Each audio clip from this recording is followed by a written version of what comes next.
heat exchanger in it.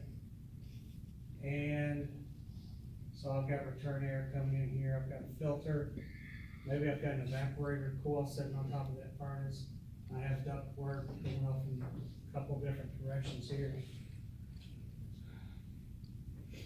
And let's say this is producing a specific amount of heat in there. Maybe it's producing the heat of 60,000 BTUs.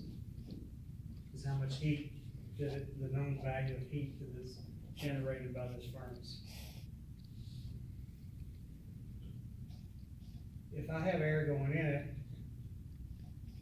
what do you think would happen to the air coming out of it if I reduce the speed of that blower? Would the temperature of the air coming out go up or go down? Go up. It would go up, wouldn't it? And likewise, if I sped it up, the air temperature coming out would go down. So there's an equation that demonstrates that relationship. And we can actually calculate the airflow through the system using this equation. And that equation is this. CFM is equal to, this stands for sensible heat.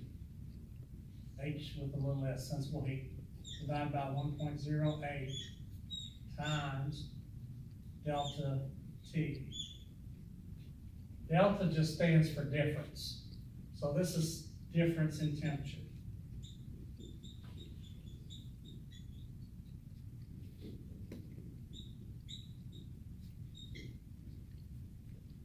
So if we knew that this was producing 60,000 BTUs, that's the number we put up here for sensible heat. We're doing heating only.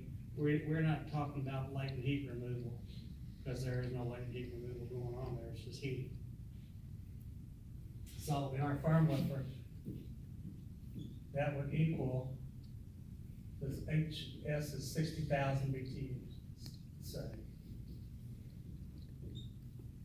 Divided by 1.08. That's just a constant in that formula.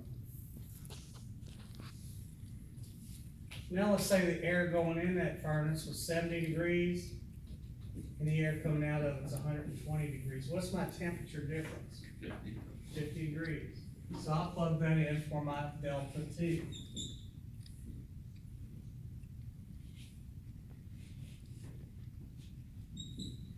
So I'll just carry my 60,000 down here. 1.08 times 50 is 54. So now I've got 60,000 divided by 54. How many CFMs am I getting?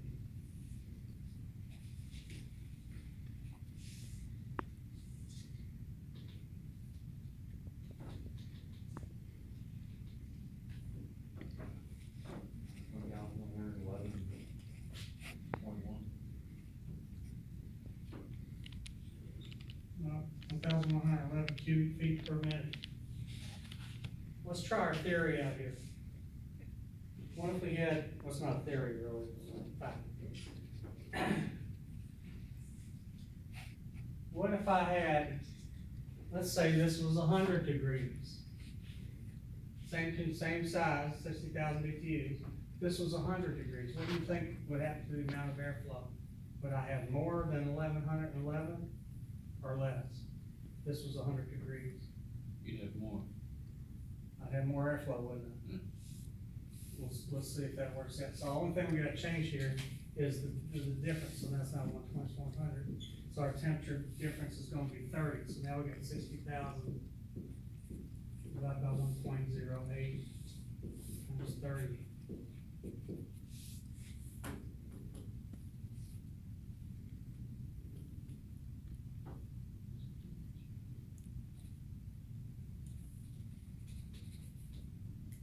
I think it's 32.4 on the bottom. 1851.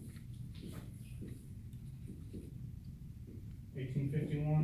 CFM, yeah. Was that 32.4 on the bottom of that? Yes. Tried to do it in my head. Yes. So 1,851 cubic feet per minute. So again, we got this relationship here that holds true. So if we move more air, we'll get a lower temperature.